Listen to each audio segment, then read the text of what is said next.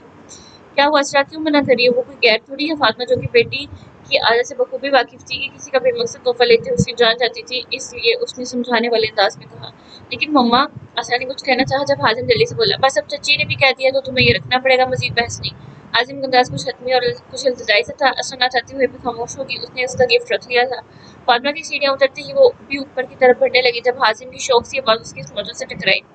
Bracelet پہن کر نہیں دکھاؤ گی؟ حازم نے اس کے ضبط سے گلابی ہوتے چہرے کو دیکھتے ہوئے اسے چھیڑتے ہوئے کہا. جانتا تھا کہ جب کوئی چیز اس کی مرضی کے خلاف ہو تو وہ یوں ہی خاموش ہو جاتی تھی. ایک پل میں سنجیدہ ہو جاتی تھی. آپ نے دے دیا اور میں نے رکھ لیا. میں جب مرضی پہنوں یہ آپ کا سردرد نہیں. خفیف سے لہجے میں کہتی سر جھٹک کر وہ سیڑھیاں عبور کر گئی جب حازم اس کے انداز پر ہنستا ہوا باہر کی جانب بڑھ گیا. لاؤنج سے آتی تیز آوازوں کا شور یکدم ہی بلند ہوا تھا جس سے وہ کسی ٹراس کسی کیفیت سے حال میں واپس لوٹا تھا. اسے لگا جیسے اس شور سے نے اسے گہری نیند سے جگا دیا ہو. وہ اپنے چہرے پر ہاتھ پھیرتا ہوا ارد گرد دیکھنے لگا. وہ نیچے جاتی سیڑھیوں کی ریلنگ کے قریب کھڑا تھا. اس کا ایک ہاتھ ریلنگ پر دھرا تھا. نیچے لاؤنج میں تینوں لڑکیاں تائی جان اور چچی جان سیڑھی نکلوانے کی سر توڑ کوشش کر رہی تھی اور انہیں دیکھتا ہوا جانے کا ماضی کی حسین خیال میں کھو گیا. ان سیڑھیوں کو دیکھ کر یوں لگتا تھا جیسے وہ پری آج بھی اپنے گھیرے دار فراک کو گھیرے ان سیڑھیوں کے بس میں بیٹھی ہو مگر یہ سب سوائے یاد و خیال اور اس کی سوچوں کے علاوہ کچھ بھی نہ تھا. اس گھر کے مکین پہلے کی طرح عید کی خوشیاں منانے میں مصروف تھے. کسی کو اس کی کمی محسوس نہیں ہوتی تھی اور ایک وہ تھا جو سارے سارے دن اسے یاد کرتے نہیں تھکتا تھا. اس کے بغیر تو اس کی ہر خوشی نامکمل تھی, ادھوری تھی. حازم اپنی حالت پر خود ترسی سے مسکرایا تھا اور پھر سر جھٹک کر تیزی سے سیڑھیاں اترتا باہر کی طرف بڑھ گیا. بے سکونیوں کے بادل رہے ہر وقت مجھ پر طاری. سکون کی بارش کا دور دور تک نام و نشان ہی نہیں. ڈائننگ ٹیبل پر اس وقت وہ سبھی موجود تھے. اشتہا انگیز کھانوں کی خوشبو تھی جو کہ ڈائننگ ٹیبل سے لاؤنج تک پھیلی ہوئی تھی. عید کے موقع پر کھانے کا خوب اہتمام کیا گیا تھا جبکہ کھانے والے ہی وہی گھر کے افراد تھے. ان کا عید کا پورا دن بہت مصروف گزرا تھا. گھر میں سارا دن مہمانوں کی خوب آمد و رفت رہی تھی. وہ عام دنوں کی نسبت آج کافی چپ چپ سا تھا. اپنے پلیٹ پر سر جھکائے وہ خاموشی سے کھانا کھانے میں مصروف تھا. عاشور اور رافع اپنی عادت کے مطابق کھاتے ہوئے ہنوز رمیسا بیگم سے باتیں کرنے میں مصروف تھے جبکہ وہ ان کو نظر انداز کیے ہوئے تھا. نہ وہ ان کی باتوں میں حصہ لے رہا تھا اور نہ ہی انہیں ٹوک رہا تھا. پھپھو سچ سچ بتائیں کس کے چہرے پر زیادہ نور آیا ہے؟ رافع نے حاشر کو گھورتے ہوئے رمیسا بیگم کو مخاطب کرتے ہوئے پوچھا. تم دونوں جانے کب بڑے ہو گئے؟ اب یہ بھی کوئی بحث کرنے والی بات ہے؟ رمیسا بیگم جو کب سے ان کی بات پر تکرار دیکھ رہی تھی رافع کے خود کو مخاطب کرنے پر خفیف سے لہجے میں بولی. نہیں ماں صاحب جواب دیں کون زیادہ پیارا لگ رہا ہے؟ حاشر نے رافع پر ایک کڑی نظر ڈالتے ہوئے رمیسا بیگم سے سیدھے لہجے میں پوچھا. دونوں ہی بہت اچھے لگ رہے ہیں. میرے بیٹوں کے چہرے تو ہیں ہی پر نور. رمیسا بیگم نے مسکراتے ہوئے کہا. مقصد ان کی یہ بے تکی لڑائی ختم کرنا تھا. حاشر نے اپنی شرٹ کا کالر سیٹ کرتے ہوئے رافع پر ایک جتاتی نظر ڈالی تھی جس پر رافع تنزیہ نظروں سے دیکھتے ہوئے اپنی پلیٹ میں موجود کباب کھانے لگا. ظاہر کیا بات ہے بیٹا طبیعت تو ٹھیک ہے اتنا چپ چپ کیوں ہو؟ رمیسا بیگم نے اس کی طرف دیکھتے ہوئے پوچھا جو کب سے سر جھکائے خاموشی سے کھانا کھانے میں مصروف تھا. وہ اپنا عید والا ڈریس اب ڈیل کر چکا تھا. اس وقت عام سے ٹراؤزر شرٹ میں ملبوس تھا جبکہ رافع اور حاشر تو فل تیار تھے. کھانے کے بعد ان دونوں کا ارادہ باہر گھومنے جانے کا تھا. کچھ بھی نہیں مختصر سا جواب دے کر وہ گلاس میں موجود پانی پینے لگا. رمیسا بیگم کو جانے کیوں وہ خود سے خفا لگا. اتنے مختصر جواب تو وہ ان کو تبھی دیتا تھا جب ان سے ناراض ہوتا تھا. حاشر اور رافع بھی اب اس کی طرف متوجہ ہوئے تھے. پرسوں کی ساری تیاری مکمل تو ہے نا؟ کسی چیز کی کوئی کمی تو نہیں ہونی چاہیے؟ رمیسا بیگم نے اس کو غور دیکھتے ہوئے پوچھا. ساحر کھانا کھا چکا تھا. وہ ٹیشو سے ہاتھ صاف کرتا ہوا ان کی بات سے ان کی جانب متوجہ ہوا. جی آپ بے فکر رہیں. سر تیزی سے اپنی بات کہتا وہ اٹھ کر اپنے کمرے کی جانب بڑھ گیا. ان تینوں نے گردن موڑ کر اسے اپنے کمرے میں جاتے دیکھا تھا. سر عیدی تو دیتے جائیں. رافع نے جان بوجھ کر اسے تنگ کرنے کی غرض سے کہا جبکہ وہ بغیر رکے اور پلٹے اپنے کمرے کی طرف بڑھ گیا اور زور سے دروازہ بند کیا. یہ سر کو کیا ہوا ہے؟ صبح تو ٹھیک تھے. صبح تو ٹھیک تھے. رافع نے حیرت سے رمیسا بیگم کو دیکھتے ہوئے پوچھا جس پر وہ شانے اچکا کر ملازمہ کو برتن اٹھانے کا کہنے لگی. حاشر اس کے موڈ بگڑنے کی وجہ خوب جانتا تھا. اس نے ایک خاموش نظر اپنی ماں پر ڈالی تھی جو کہیں نہ کہیں اپنی مرضی اس کے سر پر تھوپ رہی تھی اور پھر سر جھٹکاتے ہوئے وہ بے دلی سے اپنی پلیٹ میں بچا کھانا ختم کرنے لگا. وہ دوبارہ سے اس موضوع پر رمیسا بیگم سے طویل بحث نہیں کرنا چاہتا تھا. کمرے میں آ کر وہ ہنوز پاٹ چہرے کے ساتھ چلتا ہوا اپنے کمرے سے ملحقہ بالکنی میں آ کر کھڑا ہوا تھا. ٹھنڈی ہوا سے اس کے وجیح چہرے سے ٹکرا کر اسے خوش آمدید کہا تھا.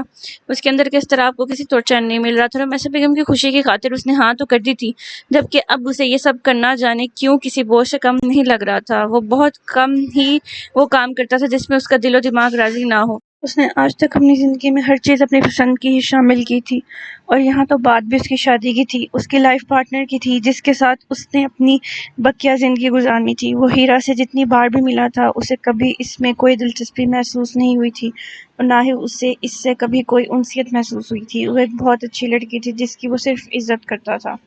محبت تو اس نے کبھی نہ کرنے کی قسم کھا رکھی تھی، کیونکہ اس کے نزدیک محبتیں ادھوری رہ جاتی ہیں، نامکمل رہ جاتی ہیں۔ محبت وہ جذبہ تھا جو ایک اچھے خاصے انسان کو بے سکون کر دیتا تھا، اور وہ جانے انجانے میں ہی اس بے سکونی سے بھاگتا تھا، کتراتا تھا۔ وہ اپنے بابا کے جانے کے بعد سے اس لفظ کو اپنی زندگی سے نکال چکا تھا۔ اس کے پاس جو رشتے بچے تھے وہی اس کا سب کچھ تھے، مگر اس کی ماں نے جیسے زبردستی ہیرا کو اس کی زندگی میں شامل کر کے اس کے ساتھ بہت بڑی ناانصافی کی تھی۔ وہ کسی کے مخلص جذبوں کی توہین نہیں کر سکتا تھا، کسی کا دل نہیں توڑ سکتا تھا، لیکن یہ بھی سچ تھا کہ کیا مجبوری کے رشتے ساری زندگی تک نبھائے جا سکتے ہیں؟ وہ تو آج تک اپنی بیزاری کسی سے چھپا نہیں سکا تھا، تو چیز اسے پسند نہ آتی اس کا اظہار وہ اپنے لفظوں کے ساتھ ساتھ چہرے کے تاثرات سے بھی واضح کر دیتا تھا۔ پھر وہ کیسے جھوٹی مسکراہٹ چہرے پر سجاتا جب دل و دماغ ہی راضی نہ تھے۔ اس دن اگر عمیر صاحب کی طبیعت خراب نہ ہوتی تو بات کبھی یہاں تک نہیں پہنچتی۔ جانے اللہ کو کیا منظور تھا جو اس کی قسمت میں یہ رشتہ کسی آزمائش کی طرح اس پر مسلط کر دیا گیا تھا۔ زندگی نے کچھ امتحان تو اس کے حصے میں بھی ڈالے تھے۔ وہ بادلوں میں چھپے چاند کو بغور دیکھتے ہوئے جیسے اپنے آپ کو اس سب کے لیے نہ چاہتے ہوئے بھی تیار کرنے کی کوشش کر رہا تھا، جبکہ اس کا دل و دماغ اس سے شدید خفا تھے۔ وہ بہت بے سکون سا محسوس کر رہا تھا، ایک عجیب سی بے چینی تھی جو اسے اپنے گھیرے میں لیے ہوئے تھی۔ اس کا کسی کام میں دل نہیں لگ رہا تھا۔ وہ آسمان پر بکھرے تمتماتے ہوئے ستاروں کو دیکھتا ہوا اپنی ذات کا تجزیہ کر رہا تھا۔ اسے وہاں یوں ہی ایک ہی پوزیشن میں کھڑے جانے کتنا وقت گزر گیا تھا جب اس کی اسماعتوں نے سے اس کی موبائل رنگ ٹون کی آواز ٹکرائی۔ وہ چونک کر اپنے موبائل کی طرف متوجہ ہوا تھا جو کہ اس کے صوفے پر پڑا تھا۔ پریشے کے اس وقت کال دیکھ کر اس نے ایک نظر گھڑی پر ڈالی تھی جہاں رات کے 10 بج رہے تھے۔ اس نے ایک سانس خارج کرتے ہوئے اس کے کال پک کرتے ہوئے فون کان سے لگایا۔ دوسری طرف سے پریشے نے اس کے کال اٹھاتے اس پر سلامتی بھیجی تھی۔ وعلیکم السلام، خیریت پریشے؟ انکل کی طبیعت تو ٹھیک ہے؟ اس نے پریشانی سے اسماعیل صاحب کے خیال سے پوچھا، کیونکہ پریشے کسی ایمرجنسی پر ہی اس وقت کال کر سکتی تھی۔ جی بابا تو ٹھیک ہے، وہ مجھے آپ کو بتانا تھا کہ اسرا کی طبیعت نہیں ٹھیک، اسے بہت تیز بخار ہے، پچھلے 2 دن سے اس کے سر میں بہت زیادہ درد ہے، کھانے پینے سے بھی اس نے بالکل ہاتھ کھینچا ہوا ہے، ہمیں اس کی بہت فکر ہو رہی ہے، اگر آپ اجازت دیں تو میں اور پھپھو اسے ڈاکٹر کے پاس لے جائیں، وہ ٹھیک نہیں ہے۔ پریشے کی آواز میں اسرا کے لیے متفکری گھلی ہوئی تھی۔ وہ جھلائے ہوئے لہجے میں اسے بتاتے ہوئے آخر میں پوچھ رہی تھی۔ اس کے بعد سے ساحل نے ایک پل کو اپنی پیشانی مس لی تھی۔ اسے تو وہ بالکل بھول ہی گیا تھا۔ میں تمہیں کچھ میڈیسنز کے نام ٹیکسٹ کر دیتا ہوں، تم وہ منگوا کر اسے دو، وہ ٹھیک ہو جائے گی۔ اسے باہر ہرگز مت لے جانا، اس کے لیے سیف نہیں۔ ساحل نے کچھ سوچتے ہوئے کہا، اسرا کے لیے اس طرح باہر جانا بالکل محفوظ نہیں تھا، اور وہ تو وہاں ہرگز نہیں جا سکتا تھا۔ ایک تو عید کا موقع تھا اور دوسرا سے یہاں بہت کام تھے، اس لیے اس نے ڈاکٹر کو اس کی کنڈیشن بتاتے ہوئے میڈیسن پوچھ کر اسے بتانے کا سوچا۔ لیکن بھائی یہ لڑکی ہماری سنے تو نہ، صبح سے تھوڑا سا ناشتہ کیا ہوا ہے اس نے، پورے دن سے کچھ نہیں کھایا، تو پھر میں اسے میڈیسن کیسے دوں؟ خالی پیٹ میڈیسن کھائے گی تو اس کی طبیعت مزید بگڑ جائے گی۔ پریشے کے لہجے میں پریشانی کے ساتھ غصہ بھی تھا، کیونکہ اسرا جیسی اچھی لڑکی کو قائل کرنا یا قابو کرنا اس کے بس کا روگ نہیں تھا۔ سائن نے اس کی بات سن کر لب بھینچے، نہ جانے یہ لڑکی کون سی دنیا کی مخلوق تھی جو اپنے ساتھ ساتھ دوسروں کا سکون غارت کرنے میں کبھی کوئی کسر نہیں چھوڑتی تھی۔ یہ لیں آپ خود بات کر لیں۔ ابھی وہ کچھ بولتا جب پریشا نے جھنجھلائی ہوئی آواز میں کہا اور فوراً اسرا کو تھمانا چاہا جو کہ آنکھوں پر ہاتھ رکھے بخار سے بے حال بستر پر پڑی تھی۔ اس نے عید پر کپڑے بھی تبدیل نہیں کیے تھے، وہ کل والے سادہ سے لباس میں ملبوس تھی۔ چہرہ بخار کی شدت سے سرخ ہوا تھا، جبکہ سر درد سے الگ اس سے تکلیف میں مبتلا کیا ہوا تھا۔ اس سے کبھی اپنا سر درد برداشت نہیں ہوا تھا، وہ بالکل نڈھال ہو جاتی تھی۔ پریشو کو اپنی طرف موبائل بڑھاتے دیکھ بخار میں ہی اس کے چہرے پر ناگواری کی کئی لکیریں امڑ آئی تھیں۔ اس کی آخری بات کمرے میں داخل ہونے کے ساتھ ساتھ سن چکی تھی اور یہ بھی جان گئی تھی کہ دوسری طرف کون ہے۔ مجھے کسی سے بات نہیں کرنی پریشے کو آنکھوں کے اشارے سے موبائل تھامنے کا کہتے دیکھ وہ سینٹ میری سے بولی تھی اور دوبارہ ہاتھ میں اپنی آنکھوں پر رکھ لیا۔ دوسری جانب موجود ساحر نے بھی اس کی نفاحت زدہ مگر سپاٹ آواز سنی تھی اور اس لڑکی کا ایٹیٹیوڈ دیکھتے ہوئے وہ ضبط کر کے رہ گیا۔ سارا پکڑو اسے اور بات کرو، میں 10 منٹ میں تمہارے لیے سوپ بنا کر لا رہی ہوں جو تمہیں پینا پڑے گا۔ پریشا تو جیسے اس کی دادی اماں بنی ہوئی تھی، اسے ڈپٹتے ہوئے اس کے ہاتھ میں موبائل تھما کر آنکھوں سے گھورتی ہوئے اس کی حالت دیکھتی ضبط سے باہر نکل گئی۔ اسے یوں تکلیف میں دیکھ پریشا کو خود تکلیف ہو رہی تھی اور اس کی محبت کے انداز بس کچھ ایسے ہی تھے۔ اس کے جاتے ہی اسرا نے کھا جانے والی نظر سے موبائل کو گھورا جیسے سامنے ساحر ہو۔ کال ابھی بھی چل رہی تھی، دل تو کیا کال کاٹ دیں، مگر کچھ سوچ کر ضبط کرتی ہوئی موبائل کان سے لگا گئی۔ اس کے فون کان سے لگاتے ہی دوسری جانب سے وہ اسپاٹ لہجے میں بولنا شروع ہوا، اسرا ایک پل کو حیران ہوئی تھی کہ اسے کیسے پتا وہ فون کان کو لگا چکی ہے۔ تمہارے ساتھ آخر مسئلہ کیا ہے؟ کیوں اپنے ساتھ ساتھ تم نے ان شریف لوگوں کا بھی جینا حرام کیا ہوا ہے؟ ملازم ہیں وہ سب تمہارے، تو سارا سارا دن تمہارے نخرے اٹھاتے ہیں، تمہارے آگے پیچھے گھومیں گے۔ چل کیا رہا ہے تمہارے دماغ میں؟ ایک دفعہ بتا دو تو مجھے، سائے نے شدید مشتعل سے لہجے میں پوچھا۔ اس کی آواز قدرے اونچی تھی، یوں لگتا تھا کہ جیسے فون سے نکل کر اسے 2 تھپڑ لگا دے گا۔ اس کے ناگوار اور بیزار لہجے پر جانے کی اسرا کی آنکھیں بھیگ گئیں۔ ایک پل کو اس کا دل اس کی مشتعل آواز سے سہما تھا۔ موبائل پر اس کی گرفت ڈھیلی ہوئی تھی۔ ڈیم اٹ، جواب دو، مسئلہ کیا ہے تمہارے ساتھ؟ کیوں تم نے ان لوگوں کو پریشان کر رہی ہو؟ مجھے اپنے فیصلے پر سوچنے پر مجبور نہ کرو، سائے نے اس کی خاموشی پر دوبارہ دبے دبے غصے سے پوچھا۔ اصل نے اس کی آواز سن کر اپنے لب بھینچے تھے۔ کم مائنگی اور اہانت کا احساس حد سے سوا تھا۔ اس کی غصے بھری آواز پر آنسو تیزی سے اس کی آنکھوں سے رواں تھے۔ میں یہاں سے بھاگ جاؤں گی، اسرا نے لم سے لہجے میں کہا۔ اس کی آواز نفاحت زدہ تھی، جبکہ لہجے میں موجود باقی پن بڑا واضح تھا۔ اس انسان سے اپنی توہین قطعی برداشت نہیں کر سکتی تھی۔ وہ اس پر اپنا کیا احسان جتا رہا تھا۔ اسرا کا دل کیا ڈوب کر مر جائے۔ دوسری طرف سائرس کی بات سن کر ایک پل کو بے یقین ہوا تھا۔ اسے ایک لمحہ لگا سمجھنے میں کہ اس نے کیا کہا ہے، شوق سے، مگر ایک بات یاد رکھنا، تم جہاں مرضی بھاگ جاؤ، تم تک پہنچنا میرے لیے مشکل نہیں، اور اس بار تمہیں سیدھا لے کر جیل میں بند کروں گا۔ کچھ لوگوں کو عزت راس نہیں آتی، اور تمہارا شمار بھی انہی لوگوں میں ہوتا ہے۔ اس کا لہجہ سخت وارننگ دینے والا تھا، بے لچک تھا، اسپاٹ اور سنجیدہ لہجے سے اپنی بات کہتا۔ وہ بغیر اس کی مزید سنے کال کاٹ چکا تھا۔ اس کی طبیعت اچھے سے صاف کرتا وہ موبائل صوفے پر اچھال کر کمرے سے ہی نکل گیا۔ پیشانی کی رگیں تنی ہوئی تھیں، اس کا موڈ پہلے ہی شدید آف تھا، اور رہی بچی کسر اسرا عالم نے پوری کر دی تھی۔ اس کے کال کاٹتے ہی اسرا نے لم بھینچے غصے سے موبائل کو دیکھا۔ غصے سے اس کے کان سرخ ہو گئے تھے، شدت غصے سے اپنے کانوں سے دھواں نکلتا ہوا محسوس ہوا۔ اس نے شدید غصے سے اپنے ہاتھ میں تھاما موبائل بیڈ کی پائنتی کی طرف پھینکا تھا، جبکہ اس کا دل تو کر رہا تھا کہ وہ اس موبائل کو اس کا سر سمجھ کر زور سے دیوار میں دے مارے۔ وہ ایسا کر جاتی اگر موبائل اس کا اپنا ہوتا، مگر یہ موبائل پریشا کا تھا، مجبوری۔ اس قدر ذلت وہ ہوتا کون تھا اسے ایسے ذلیل کرنے والا؟ موٹے موٹے آنسو اس کی بادامی آنکھوں سے ابل ابل کر باہر آ رہے تھے، جیسے وہ بے دردی سے اپنے چہرے سے رگڑ رہی تھی۔ اس لمحے اس کا دل کیا کہ اسے موت آ جائے، کیونکہ وہ اس 2 نمبر بے ایمان آدمی کی اتنی بکواس سننے کے بعد دوبارہ اسے کبھی نہیں دیکھنا چاہتی تھی۔ اس کا دل کیا کہ اپنے دل کی شدید خواہش پر سچ میں یہاں سے بھاگ جائے، بغیر کسی کی سنے اور پرواہ کیے۔ پچھلے 3-4 دنوں سے وہ شدید ذہنی دباؤ کے زیر اثر تھی۔ اسے اپنے گھر والوں کی شدت سے یاد آ رہی تھی۔ اسے لگ رہا تھا کہ اگر وہ مزید یہاں رکی تو شاید اس کی سانسیں بند ہو جائیں گی، مگر جانے کیسی زنجیریں تھیں جو اس کے قدموں کو مضبوطی سے جکڑے ہوئے تھیں۔ وہ اسے اس گھر کی دہلیز پار کرنے نہیں دے رہی تھی۔ وہ صبح شام پاگلوں کی طرح کی بات سوچ سوچ کر اپنے ماں باپ کی دوری کی تکلیف کے درد کو سہتے ہوئے اس حال کو پہنچ گئی تھی کہ اسے شدید بخار نے آ گھیرا تھا۔ اپنے ماں باپ سے جدائی اسے اندر ہی اندر کھا رہی تھی۔ اس کا سر یوں درد کرتا جیسے کوئی اسے ہتھوڑے برسا رہا ہو۔ وہ بے بس تو پہلے ہی تھی، اور اب نڈھال بھی ہو گئی تھی۔ اپنی قسمت کی اس قدر بے رحمی پر وہ چاہ کر بھی اب صبر نہیں کر پا رہی تھی۔ اہانت و بے بسی کے مارے وہ اپنا چہرہ گھٹنوں میں چھپائے ہچکیوں سے رو رہی تھی۔ کوئی خود سے کہاں اپنے لیے گھاٹے کا سودا کرتا ہے، کچھ کھیل قسمتوں کے کھیلے ہوئے بھی ہوتے ہیں، کوئی خود سے کہاں مرنے کی خواہش کرتا ہے، کچھ لوگ مصیبتوں کے مارے ہوئے بھی ہوتے ہیں۔ یہ تمہیں کہاں بیٹھے بٹھائے بلال کا کزن پسند آ گیا تو تم نے اسے رشتہ بھیجنے کا کہا؟ فاریا نے اپنی چھوٹی بیٹی نور کو بیڈ پر سلاتے ہوئے اسے گھورتے ہوئے پوچھا۔ اس کے بعد سے اپنے ہاتھوں پر کوئی وائٹننگ کریم ملتی فریحہ دلکشی سے مسکرائی تھی۔ بس آپا، سیکنڈ آپشن تھا، اس لیے سوچا اسے چوز کر لوں۔ فریحہ نے اپنے بال کھول کر اس پہ برش کرتے ہوئے جواب دیا۔ کیا مطلب سیکنڈ آپشن؟ پہلا کون تھا؟ فاریا نے سوئی ہوئی نور کو صحیح سے لیٹاتے ہوئے اپنی بہن کو گھورا، جس کی حرکتیں مشکوک سی تھیں۔ جمیل کا بھائی ساحر پسند آ گیا تھا مجھے، اور میں نے سوچ بھی لیا تھا کہ کسی مووی کی ہیروئن کی طرح اس کے پیچھے پڑ جاؤں گی، اسے اپنی محبت میں پاگل کر کے چھوڑوں گی، مگر سر افسوس اس نے 2 دن اس بعد ہی اس کی بات پکی ہونے کی مٹھائی کھانی پڑی۔ اس کا رشتہ پکا ہو گیا تھا اور اب کل منگنی ہے۔ فریحہ نے ملال سے کہا۔ تمہیں سارے زمانے میں اور کوئی نہیں ملا؟ یہ اس منحوس جمیل کا بھائی رہ گیا تھا محبت کرنے کو؟ فاریہ آپا نے اسے جھڑکتے ہوئے کہا۔ ہائے کاش محبت ہو جاتی، مجھے تو اس پر کرش آ گیا تھا۔ کیا غصہ تھا ایس ایس پی صاحب کا، میں تو اسے دیکھ کر بے اختیار اپنا دل تھام گئی تھی، مگر اس ظالم نے ایک دفعہ بھی اپنی سنہری آنکھیں اٹھا کر مجھے نہیں دیکھا۔ فریحہ نے اسے سوچتے ہوئے کہا۔ فاریہ آپا نے ایک غصے بھری نگاہ اس پر ڈالی تھی۔ بہت ہی بے شرم ہو گئی ہو تم فریحہ، فاریہ نے اسے جھڑکتے ہوئے کہا، جس پر وہ ڈٹائی سے ہنس دی۔ یقیناً اس کی بہن نے اسے دیکھا ہی نہیں تھا، تبھی اسے یوں کہہ رہی تھی۔ اگر اسے دیکھ لیتی تو خود بھی تعریف کیے بغیر نہ رہ پاتی۔ اسے اپنی سوچ پر 100% یقین تھا۔ بس عاطف بھائی نہ بدلتے تو اس جمیل پر دباؤ ڈال کر اس کے بھائی سے شادی کرنا کون سا مشکل کام تھا؟ فریحہ نے ایک سخت سانس کھینچتے ہوئے کہا۔ کیا مطلب عاطف نہ بدلتا؟ فاریہ آپے نے حیرانی سے پوچھا۔ آپ کبھی وقت نکال کر یہاں 1 ہفتہ رہنے آئیں اور دیکھیں کہ یہاں چل کیا رہا ہے؟ فریحہ نے اس کی حیرانی پر محظوظ کن انداز میں کہا۔ کیا بکواس کر رہی ہو، سیدھی طرح بتاؤ۔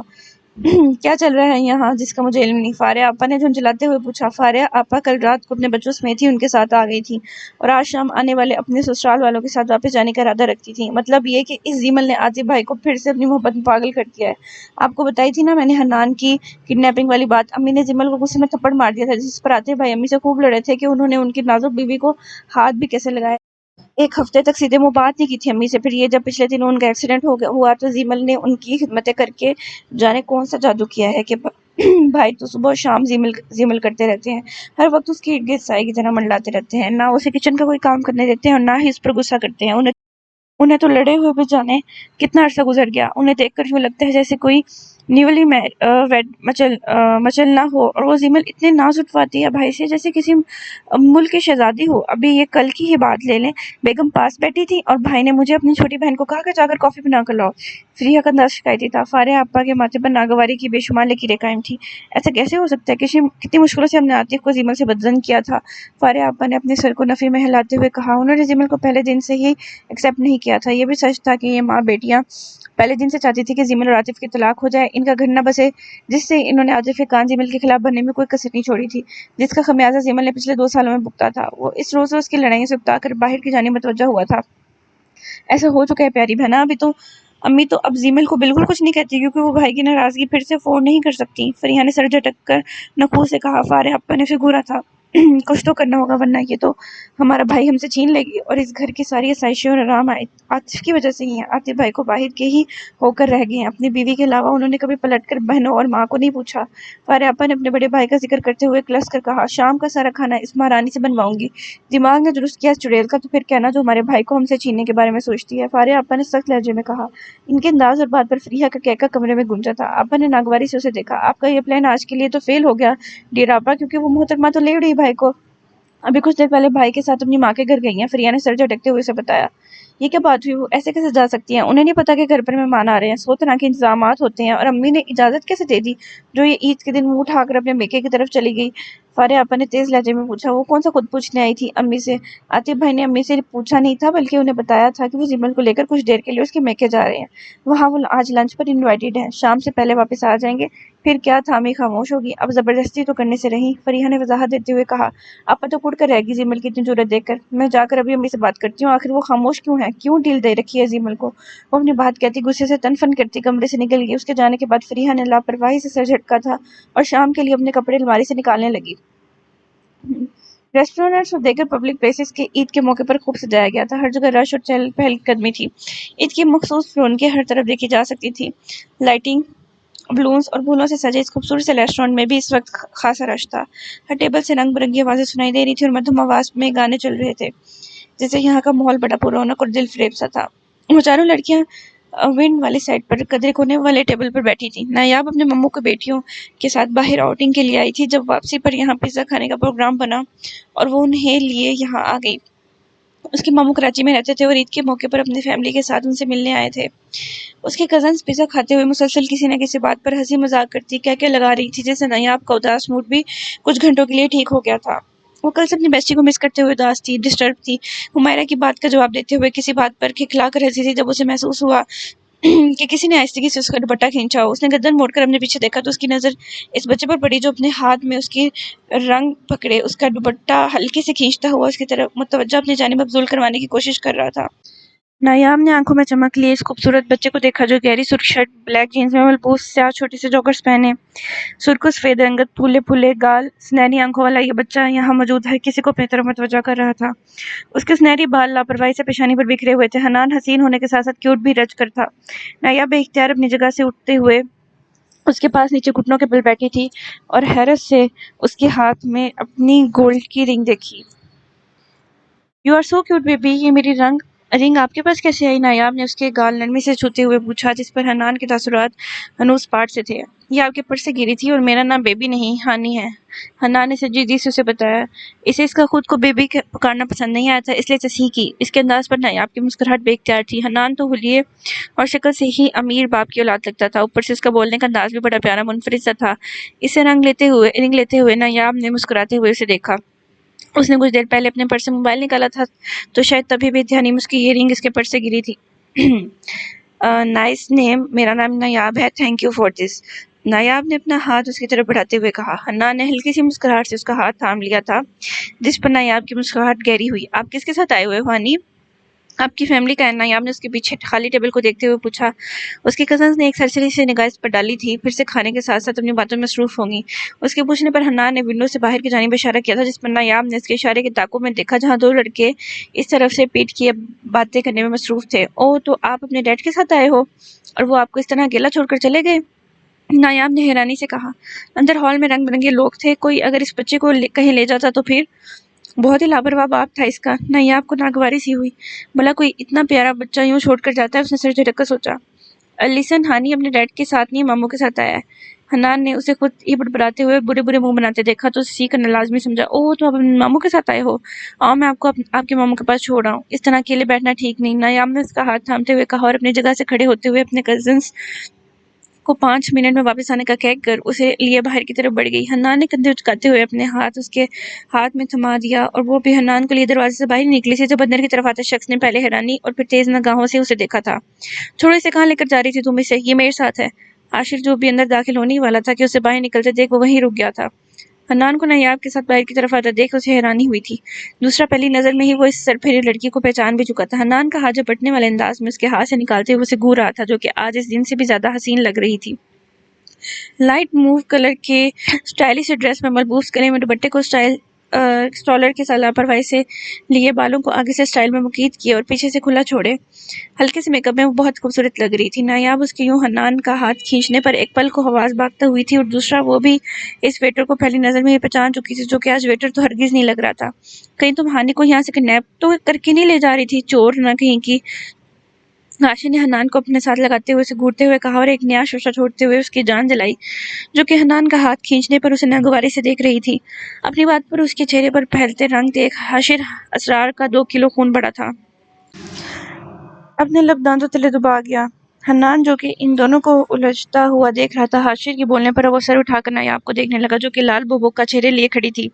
واٹ، چورنی؟ میں تمہیں چورنی لگتی ہوں؟ نایاب میں سے دبی دبی آواز میں چلائی۔ تو اور کیا، شکل سے بالکل ڈاکو رانی لگتی ہو، حاشر نے اس کا سرسری جائزہ لیتے ہوئے کہا۔ اس کی طرف تو پچھلا حساب بھی نکلتا تھا، تو پھر وہ اب کیوں اسے بخشتا؟ حنان اس کی اس بات سے اختلاف کرتا تھا کیونکہ اسے یہ لڑکی کیوٹ لگی تھی۔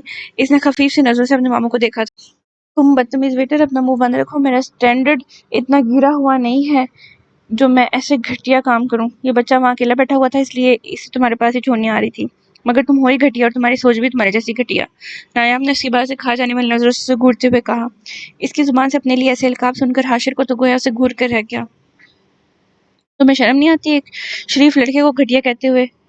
آنکھیں ہیں یا ٹچ بٹن جو تمہیں صحیح سے دکھائی نہیں دیتا؟ اندھی لڑکی، حاشر نے تپ کر کہا، انداز ڈلا ہوا تھا۔ تم ہوگے اندھے، میری تو 2 آنکھیں سلامت ہیں، نایاب نے تنگ آ کر کہا، اور پھر اس نے کچھ بولنے کا موقع دیے بغیر وہ یک ٹک اپنی طرف دیکھتے حنان کی طرف متوجہ ہوئی تھی۔ ہانی، تمہارے ماموں پاگل ہیں، اپنی مما سے کہہ کر ان کا کسی اچھے ڈاکٹر سے علاج کروانا، گڈ بائے۔ نایاب اسے سراسر اگنور کرتی حنان کا گال چھپا کر اسے نصیحت کرنے والے انداز میں کہتی واپس پلٹ گئی۔ حاشر اس کے انداز اور بات پر جل کر رہ گیا، جبکہ وہ ڈور اوپن کر کے واپس اندر جا چکی تھی۔ حاشر ضبط کر کے رہ گیا اور سر جھٹک کر ارد گرد دیکھا جہاں کافی لوگ ارد گرد کھڑے ہوئے تھے۔ وہ یقیناً اتنے لوگوں کی موجودگی کی وجہ سے ہی لوٹ گئی تھی۔ حنان کی دبی دبی ہنسی سن کر وہ اس کی طرف متوجہ ہوا، جو کہ شرارتی نگاہوں سے اسے دیکھ رہا تھا۔ مجھ سے اپنا یہ دودھ کے دانت اٹھوا لینا موٹے۔ حاشر نے اسے اپنے اوپر ہنستے دیکھ وارننگ دینے والے انداز میں کہا اور اسے گود میں اٹھاتا اپنی گاڑی کی جانب بڑھ گیا۔ ماموں، آپ پاگل ہیں؟ حنان نے شرارت سے اس کے گال پر ہاتھ رکھتے ہوئے پوچھا۔ حاشر نے اپنی سیاہ آنکھوں سے اسے گھورا تو وہ اس کے کاندھے پر سر رکھتا ہنستا چلے گیا۔ حاشر نے گاڑی کا دروازہ کھول کر اسے پٹکنے والے انداز میں فرنٹ سیٹ پر بٹھایا۔ اسے اس لڑکی پر بہت غصہ آ رہا تھا، کیسے وہ اسے اگنور کر کے پاگل کہہ کر گئی تھی۔ دل تو کیا سچ مچ کا پاگل بن کر اس کا حشر بگاڑ دے، جو بھی تھا شروعات اس نے کی تھی اور پھر وہ پوری برابری کر کے گئی تھی۔ حاشر سر جھٹک کر ایک غصے بھری نگاہ اس ریسٹورینٹ پر ڈالتا گاڑی میں بیٹھا۔ خبردار موٹے، اگر گھر جا کر تم نے کسی سے کچھ بھی کہا تو یہ ہم دونوں ماموں بھانجے کا سیکرٹ ہے، اوکے؟ حاشر نے اسے ہنستے دیکھا تو بھانڈا پھوٹنے کے ڈر سے جلدی سے اپنے تاثرات نارمل کرتے ہوئے اسے وعدہ لینا ضروری سمجھا، کیونکہ اگر حنان گھر پہ کسی کو بتا دیتا تو اس کا خوب ریکارڈ لگتا، اس لیے اس نے اسے بہلایا، جس پر حنان نے شرافت سے اس سے پرومس کر لیا تھا۔ زمل لنچ کے بعد اپنے گھر چلی گئی تھی، جبکہ حاشر حنان کو خود شام کو اس کے گھر چھوڑنے کا کہہ کر اپنے ساتھ آئس کریم کھلانے اس ریسٹورینٹ میں لے آیا تھا۔ آئس کریم کا بل وہ پے کر چکا تھا جب اسے یہاں اپنا ایک دوست ریسٹورینٹ سے باہر جاتا دکھائی دیا، جس پر وہ حنان کو 5 منٹ میں آنے کا کہہ کر باہر کی جانب لپکا تھا۔ اس کے تو وہم و گمان بھی نہیں تھا کہ وہ لڑکی حسینہ اسے دوبارہ یہیں ملے گی۔ ٹھیک ہے انسپکٹر 5، آپ آف کر لیں، مصروف انداز میں اس کی پوری بات سننے کے بعد کہا تھا، جس پر فائق متشکر سا اسے سلوٹ کرتا اس کے آفس سے نکل گیا۔ فائق کی 3 سالہ بیٹی کی طبیعت خراب تھی، جو کہ ہسپتال میں ایڈمٹ تھی۔ آج ایک ایمرجنسی کی بنا پر انہیں پولیس اسٹیشن آنا پڑا تھا۔ فائق پچھلے 4 گھنٹوں سے ہی یہی تھا، جبکہ اب اس کی بیوی کے باربراتی فون کالز کی وجہ سے اس نے سائٹ سے چھٹی لے لی تھی، جس پر اس نے اسے بغیر کسی اعتراض کے دے بھی دی تھی۔ وہ اپنے آفس میں بیٹھا ایک کیس کی فائل ریڈ کر رہا تھا۔ سنجیدگی اس کے چہرے پر کم تھی۔ اس کے سنجیدہ چہرے کو دیکھ کر لگتا تھا کہ شاید یہی شخص بھی کبھی ہنستا ہو۔ رافع ایک طرف بیٹھا لیپ ٹاپ پر اس کا دیا ہوا کام کرنے میں مصروف تھا، جبکہ وہ اسپاٹ چہرے سے فائل پر جھکا اس میں موجود ڈیٹیلز پڑھ رہا تھا۔ ایک حوالدار ہلکا سا ناک کر کے روم میں داخل ہوا اور اس کے آگے کافی کا مگ رکھا۔ ٹرے سے دوسرا مگ اٹھا کر اس نے رافع کے آگے رکھا تھا اور مؤدب سا باہر کی جانب بڑھ گیا۔ یہ رومیو آج پھر حوالات میں بند ہے؟ فائل بند کرتے ہوئے اس نے اپنی کافی کا بھاپ اٹھتا مگ اٹھاتے ہوئے سرسری سے لہجے میں رافع سے پوچھا، جس پر رافع کے چہرے پر مدھم سی مسکراہٹ نمودار ہوئی تھی۔ اس کی انگلیاں ہنوز کی پیڈ پر تیزی سے چل رہی تھی۔ وہ مسلسل کسی کی لوکیشن ٹریس کرتے ہوئے اسے فالو کر رہا تھا۔ عیدگاہ سے نکلتے 4 لڑکوں کی جیب کاٹی ہے اس نے، پھر کیا تھا؟ عین موقع پر پکڑا گیا، ان لوگوں سے مار کھائی اور پھر یہاں کے۔ رافع نے ہاتھ اٹھاتے ہوئے اسے بتایا۔ اس کی بات سن کر سائر نے افسوس سے سر جھٹکا تھا۔ اس کے ہاتھ اس بار میں توڑوں گا اور اس کا کہیں مستقل انتظام کرنا پڑے گا، سائر نے خفیف سے لہجے میں کہتے ہوئے کافی کا مگ لبوں سے لگایا۔ شیور سر، آپ کے ڈوز سے اسے 2-3 مہینوں تک تو آرام رہتا ہے، رافع نے مبین سا مسکراتے ہوئے کہا۔ روم میں ان دونوں کے علاوہ کوئی نہیں تھا۔ سعید نے کب سے ایک طرف پڑا اپنا موبائل اٹھایا تو رمیسا بیگم کی ڈھیر ساری مسڈ کال دیکھ کر اس نے ایک پل کو اپنی آنکھیں میچی۔ وہ یقیناً اس کی عید کے دن بھی گھر پر غیر حاضری پر اسے خفا ہو چکی تھی۔ اس کا کام ختم ہو گیا تو اب وہ گھر جا کر ہی ان سے بات یا شاید منانے کا ارادہ رکھتا تھا۔ سر، اس کی انفارمیشن میں نے آپ کو میل کر دی ہے، آپ کا شک بالکل صحیح تھا۔ He is involved in this case. رافع نے اپنا لیپ ٹاپ ایک طرف رکھتے ہوئے کافی کا کپ اٹھا کر اسے دیکھتے ہوئے بتایا۔ I know. اسے مصروف انداز میں کہا۔ وہ اپنی چیئر کی ایک طرف بنی کانچ کی الماری میں ٹیبل پر پڑی فائلز رکھتے ہوئے کچھ تلاش کر رہا تھا۔ رافع نے کافی پیتے ہوئے اس کے پوش کو بغور دیکھا۔ اسے یہ موقع بات کرنے کے لیے بالکل درست لگا۔ وہ ہلکا سا گلا کھنکارتا ہوا اپنی جگہ سے اٹھ کر اس کے ٹیبل کے نزدیک آیا تھا۔ اس نے ایک سرسری سی نظر بند دروازے پر ڈالی تھی۔ سر، مجھے آپ سے بات کرنی تھی، رافع نے اس کے پوش کو دیکھتے ہوئے سنجیدگی سے انداز میں کہا۔ بولو، سن رہا ہوں، سائر نے ہنوز فائلیں ادھر ادھر کرتے ہوئے کہا۔ اسے اپنی مطلوبہ فائل نہیں ملی تھی۔ وہ اس کی بات سے نہ تو پلٹا تھا اور نہ ہی اس پر نگاہ ڈالی تھی۔ سر، اب تو سب کلیئر ہے نا کہ پروفیسر رمشا کا مرڈر اس منظور شاہ نے کیا ہے؟ اسرا اس کیس میں سراسر انوسنٹ ہے، رافع نے اسے بغور دیکھتے ہوئے پوچھا۔ فائل ڈھونڈتے سائر کے ہاتھ فقط ایک لمحے کو رکے تھے، جبکہ وہ دوبارہ اپنے کام میں مصروف ہو گیا۔ سب کچھ جانتے ہوئے بھی تم مجھ سے کیوں پوچھ رہے ہو؟ سائر نے بغیر پلٹے ہی کہا۔ انداز عام تھا، اس لیے کیونکہ مجھے پورا یقین ہے کہ اسرا آپ کے پاس ہے۔ کہاں رکھا ہے آپ نے اسے؟ رافع نے اپنے لہجے میں پورا تمادی پیدا کرتے ہوئے کانفیڈنس سے کہا۔ وہ اپنی بات پر اس کا ری ایکشن دیکھنا چاہتا تھا۔ اس نے اس سے پوچھا نہیں تھا بلکہ ڈائریکٹ کہہ دیا تھا کہ اسرا اسی کے پاس ہے۔ اسے یہ آخری امید تھی کہ شاید اسرا ساحر کے پاس ہو۔ واٹ، تمہارا دماغ تو درست ہے نا؟ تم مجھ پر شک کر رہے ہو؟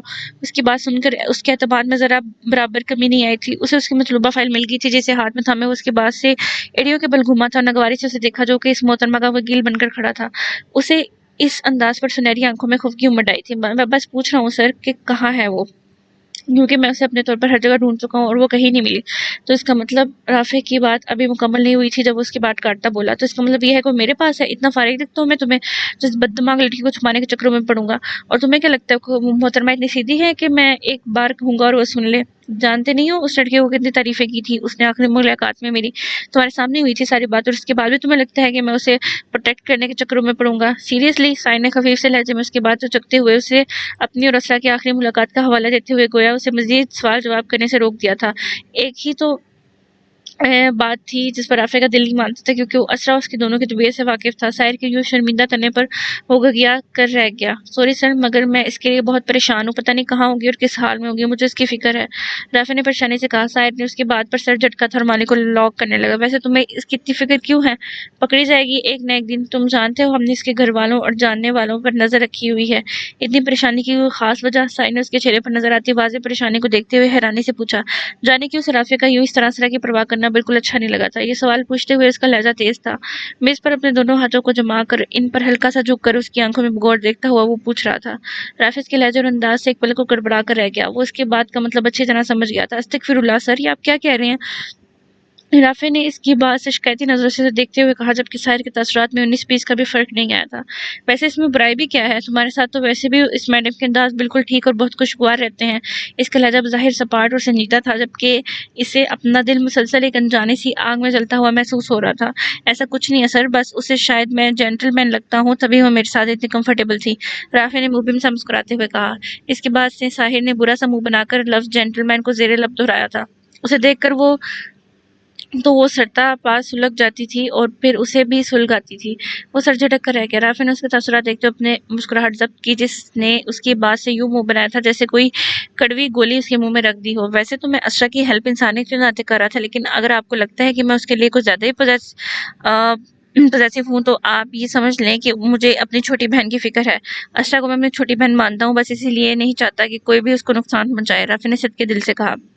دوسری جانب ساحر کے تنے اعصاب خود بخود ڈھیلے پڑ گئے۔ اس نے اس کی بات سے سرسری سی نگاہ اس پر ڈالی تھی۔ رافع نے اسرا کی حمایت کرتے ہوئے شروع میں اسے بہت تنگ کیا تھا، اس لیے وہ اسے اتنی آسانی سے اسرا کے بارے میں بتانے کا ارادہ نہیں رکھتا تھا۔ ہاں، پہلے اپنی اس چھوٹی بہن کو ڈھونڈ لو جو تم پر بھی اور تمہارے گھر پر بھی لعنت بھیج کر اگلے دن ہی وہاں سے بھاگ گئی تھی، ساحر نے اسے دیکھتے ہوئے بظاہر لاپرواہی سے کہا۔ انداز رافع کے اس بہن نامہ پڑھنے پر اسے ایک چماٹ لگانے والے ہی تھا۔ تپا ہوا وہ اپنا موبائل اور گاڑی کی چابی ٹیبل سے اٹھاتا باہر کی طرف بڑھ گیا۔ رافع اس کے باہر کی جانب بڑھنے پر اس کے پیچھے ہی لپکا تھا۔ سر آپ ہیلپ کریں نا پلیز، رافع نے لجاجت سے کہا۔ چہرے پر بلا کی معصومیت رقم تھی۔ میں کیا اسے کوہ کاف سے ڈھونڈ کر لاؤں گا، ساحر نے خفگی سے کہا، جبکہ انداز غیر سنجیدہ تھا۔ ہاں ہاں ہاں، اس کا ٹھکانہ کوہ کاف تھوڑی ہوگا، پریاں تو پرستان میں رہتی ہیں، رافع نے جیسے ہی کرتے ہوئے کہا۔ اس کی بہن تو بلا کی حسین تھی، تو پھر جاؤ ڈھونڈو اسے، میرے پیچھے کیوں پڑ گئے ہو؟ مجھے کام ہے، تمہاری طرح ویلا نہیں ہوں میں، اللہ حافظ، ساحر نے حتمی انداز میں کہتے ہوئے بات ختم کی اور اپنی گاڑی کی جانب بڑھ گیا، جبکہ رافع وہیں جیبوں میں ہاتھ ڈالے کھڑا اسے جاتے ہوئے دیکھنے لگا۔ اب اس نے اسرا کو بہن کہا تھا تو پھر اسے ڈھونڈنے کے لیے اب اسے ڈبل محنت درکار تھی۔ وہ من ہی من میں اسرا کو سوچتا واپس اپنے آفس کی جانب بڑھ گیا، جبکہ دوسری جانب ساحر کو جو کہ گاڑی پولیس اسٹیشن سے باہر روڈ پر ڈال چکا تھا، اسرا کے بارے میں تھی طویل بحث سے، جیسے اسے ایک پل کو اپنی غلطی کا احساس ہوا تھا۔ کل اس کی طبیعت خراب تھی، وہ بیمار تھی اور اس نے اپنی پریشانی اور غصہ بھی اس پر نکال دیا۔ اس کے بعد نہ ہی اسے وقت ملا کہ وہ پریشے کو میڈیسن کے نام بھیج دے۔ جانے وہ کیسی تھی، کس حال میں تھی، اسے بے ساختہ اپنی حرکت من ملال ہوا۔ پریشے نے بھی اسے دوبارہ کوئی کال یا میسج نہیں کیا تھا۔ وہ گھر جا کر فری ہوتے ہی وہاں کال کرنے کا ارادہ رکھتا تھا، جبکہ وہ نہیں جانتا تھا کہ وہ پھر سے اپنے کاموں میں اپنی مصروفیت میں اسے بھول جائے گا، جو کہ فی الحال اس کے آسرے پر تھی۔ یہ تم آدھی رات کو گیٹ میں کھڑی کیا کر رہی ہو؟ الیشا، جو ابھی گیٹ کا چھوٹا دروازہ بند کر کے پلٹنے لگی تھی، اس کی سرد آواز اپنی پشت پر سن کر ایک پل کو ڈر ہی گئی۔ اس نے ناگواری سے پلٹ کر اپنے پیچھے کھڑے حازم کو دیکھا تھا۔ تمہیں تمیز نہیں ہے اور یہ تم کیا آتے جاتے اپنا فضول روب ڈالتے رہتے ہو مجھ پر؟ کیا سمجھ رکھا ہے تم نے مجھے؟ الیشا نے کھا جانے والی نظروں سے اسے دیکھ کر پوچھا، جو کہ یقیناً کچن کے پچھلے دروازے سے نکل کر ادھر کو آیا تھا۔ تبھی اس نے باہر جاتی اسما کو نہیں دیکھا۔ میری تمیز کو چھوڑو، جتنی تمیز تمہیں ہے سب جانتا ہوں میں، اور ایک بات، آئندہ کے وقت یوں گیٹ کے پاس کھڑی دکھائی دی تو ٹانگیں توڑ دوں گا میں تمہاری۔ حازم کا لہجہ وارن کرنے والا تھا۔ وہ بھی تائی جان کے کمرے سے آگ بگولا ہو کر نکلا تھا، جو کہ اس کا الیشا سے رشتہ پکا کرنا چاہتی تھی۔ حازم انہیں صاف انکار کر رہا تھا، مگر وہ اپنی ماں کو بھی جانتا تھا۔ ان سے خوب بحث و تکرار کرنے کے بعد وہ جل بھن کر گھر سے باہر نکلنے لگا تھا، جب اس فساد کی جڑوں سے دروازے میں ہی کھڑی دکھائی دی۔ تم ہاتھ تو لگا کر دیکھو، تایا ابو سے تمہاری ہاتھ نہ توڑوائے تو پھر کیا نا؟ الیشا نے اس کی کزن تھی، اس نے بھی اس کے بعد سے اس کی طرح ٹھڑک کر کہا تھا۔ حازم اس کے بعد سے تنزیہ مسکرایا تھا اور پھر اگلے ہی لمحے اس کے نازک سی کلائی کو اپنی مضبوط گرفت میں جکڑ کر فضا میں بلند کرتے ہوئے اس کے چہرے کے سامنے کیا، انداز جتانے والا تھا۔ الیشا اس کے یوں ہاتھ پکڑنے پر ایک پل کو حیران ہوئی تھی، اسے حازم سے اس قدر ہٹ دھرمی کی توقع نہیں تھی۔ وہ پہلے تو اتنا بدتمیز نہیں تھا۔ اپنا ہاتھ اس کے ہاتھ سے نکالنے کی تگ و دو میں جانے کیوں بے بسی کے احساس سے اس کی آنکھیں بھیگ گئیں۔ کیا ہوا؟ بلاؤں میں اپنے تایا ابو کو؟ آ کر ہاتھ توڑے میرے، حازم نے جتاتی ہوئی نگاہوں سے اسے دیکھتے ہوئے طنزیہ لہجے میں کہا۔ الیشا کا دل کیا چیخ چیخ کر سارے گھر کو اکٹھا کر لے، مگر جانے کیوں ایسا نہیں کر سکی۔ اس نے شدید بدگمانی اپنی جگہ، مگر یہ ہٹ جائے، کہیں نہ کہیں اس کے دل کی خواہش بھی تھا۔ آئندہ کسی مرد کو چیلنج کرنے سے پہلے 100 دفعہ سوچنا، ہر مرد مجبور اور بے بس نہیں ہوتا، اس نے اس کی آنکھوں میں دیکھ کر کہتے ہوئے جھٹکے سے اس کی کلائی چھوڑ دی تھی۔ الیشا نے شبہ کناہ نگاہوں سے اسے دیکھا۔ یہ گھر میں جو کھچڑی پک رہی ہے نا، اس سے واقف تو تم ضرور ہوگی، تو بہتر یہی ہے کہ تم بھی اپنے حصے کا انکار کر دو، کیونکہ میں تو اپنا فیصلہ سنا آیا ہوں۔ اسرا کے علاوہ کوئی میری بیوی نہیں بنے گی، میں اس کے لوٹنے کا انتظار کروں گا، چاہے جتنی مرضی دن، مہینے یا سال گزر جائیں۔ حازم کا لہجہ حتمی تھا۔ الیشا نے اس کے بعد سے لب بھینچے، اس قدر دیوانگی وہ بھی اس اسرا کے لیے۔ الیشا نے حسرت سے اپنی مٹھیاں بھینچی۔ اور اگر وہ کبھی نہ لوٹی تو، یا اس نے کہیں اور شادی کر لی تو؟ الیشا نے اپنی بات سے اس کے چہرے پر ابھری سرخی بخوبی دیکھی تھی۔ یہ تمہارا مسئلہ نہیں ہے، اس نے دانت کچکچاتے ہوئے کہا، اور ایک سخت نظر اس پر ڈال کر وہ گیٹ کھول کر باہر نکلتا چلے گیا۔ الیشا نے نم نگاہوں سے اسے جاتے دیکھا۔ تم اپنی محبت کے غرور میں منہ کے بل گرو گے حازم فرحان، یہ اندیکھی یک طرفہ محبت تمہارا سارا غرور مٹی میں ملا دے گی، علیشا نے اس کی پشت کو دیکھتے ہوئے افسوس کے انداز میں کہا۔ اپنی آنکھوں سے بہتے آنسوں کو سختی سے گالوں پر سے رگڑتی وہ اندر کی جانب بڑھ گئی۔ کل شام تائی جان نے باقاعدہ اس کے ماں باپ سے علیشا کا رشتہ مانگا تھا، جس پر علیشا کے ابو نے حازم کے اس رشتے پر خود منہ سے انکار کرنے پر رضامندی دینے کا کہا تھا، اس لیے اب تائی جان اسے منا رہی تھی، جو کہ ان کے ہاتھ نہیں آ رہا تھا۔ بہت جلد حازم کی یک طرفہ محبت بھی پار لگنے والی تھی، جس سے وہ بے خبر تھا۔ اکثر کچھ لمحوں کے دھوکے ہم سے ہمارا سب کچھ چھین لیتے ہیں، بڑے نقصان دہ ثابت ہوتے ہیں، عقل پر پردہ پڑ جاتا ہے۔ اس فریب سے تو کبھی نہ کبھی رہائی مل جاتی ہے، جبکہ اس میں کیے گئے فیصلے ساری زندگی سزا کے طور پر بھگتنے پڑتے ہیں۔ عید کے تیسرے دن کی یہ شام بہت رونق تھی۔ اس کی منگنی کی تقریب لاہور کے 5 اسٹار ہوٹل میں ارینج کی گئی تھی۔ ساری ڈیکوریشن گولڈن اور پیچ کلر کے کمبینیشن سے کی گئی تھی، جس کے ساتھ سفید پھولوں کی ڈیکوریشن نے ہر کسی کے یہاں کے شاندار انتظام کو سراہنے پر مجبور کر دیا تھا۔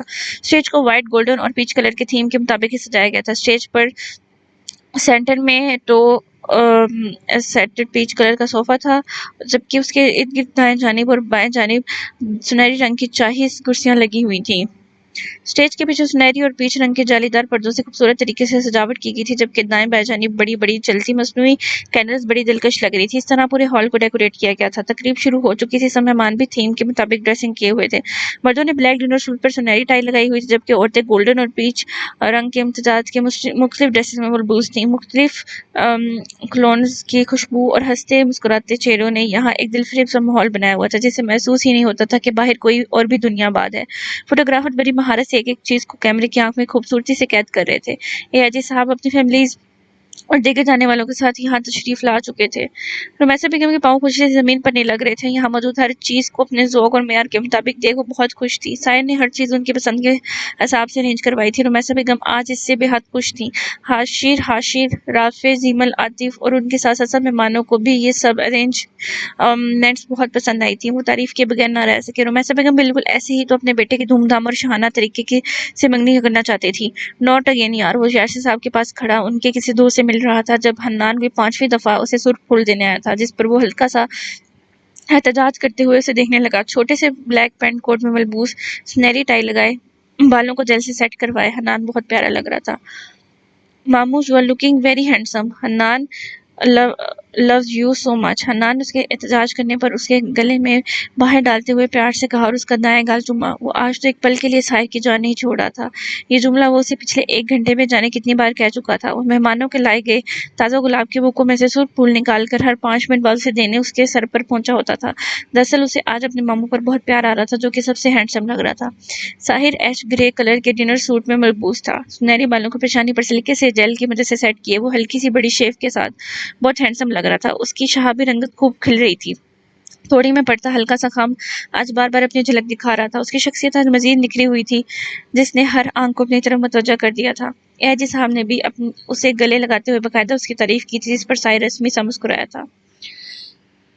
لو یو ٹو مامو جان، ہینڈسم تو لگوں گا، آخر مامو کس کا ہوں؟ ساحر نے اسے اٹھاتے ہوئے اس کے پھولے پھولے گال چومے۔ اوفو ساحر، اسے نیچے اتارو، ڈریس نہ خراب کر لینا اپنا، اور تم جاؤ، تمہارے ڈیڈ بلا رہے ہیں۔ زیمل نے اس کے قریب آتے ہوئے جھنجھلا کر حنان کو سیکھوں سے اتارتے ہوئے کہا اور حنان کو شرافت سے باپ کے پاس جانے کا اشارہ کیا، جس پر وہ شرافت سے چلا بھی گیا۔ گولڈن اور پیچ ساڑی میں ملبوس، بالوں کا خوبصورت سا ہیئر سٹائل بنا کر انہیں پیچھے سے کھلا چھوڑے، لمبی ہیل پہنے اپنے خوبصورت چہرے کو میک اپ سے مزید سنوارے، زیمل آج کچھ زیادہ حسین لگ رہی تھی۔ تم یہاں آؤ ساحر، مجھے تمہیں کسی سے ملوانا ہے۔ زیمل اس کے بازو میں اپنا ہاتھ حائل کرتی اس کے لیے مسکراتی ہوئی دوسری جانب چل دی، جبکہ ساحر تو اس کے سسرال والوں سے مل کر اکتا چکا تھا۔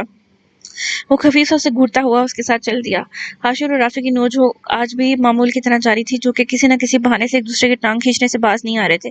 حنان کو جو اچھا لگتا حنان اسے ریڈ روز دے رہا تھا۔ رافع اور حاشر نے اس کے دیے ہوئے روز اپنے کوٹ کی پاکٹ میں سلیقے سے سیٹ کر لیے تھے، جو کہ بہت اچھے بھی لگ رہے تھے۔ عاطف کی ٹیبل پر بھی سرخ پھولوں کا ڈھیر لگا ہوا تھا، جانے اس کے بیٹے کو یہ کیسا کھیل مل گیا تھا جو وہ پورے ہال میں گھومتا اپنے من پسند شخص کو پھول دے کر اظہار پسندیدگی کر رہا تھا۔ عاطف اسے دیکھتے ہوئے مسکرا دیا۔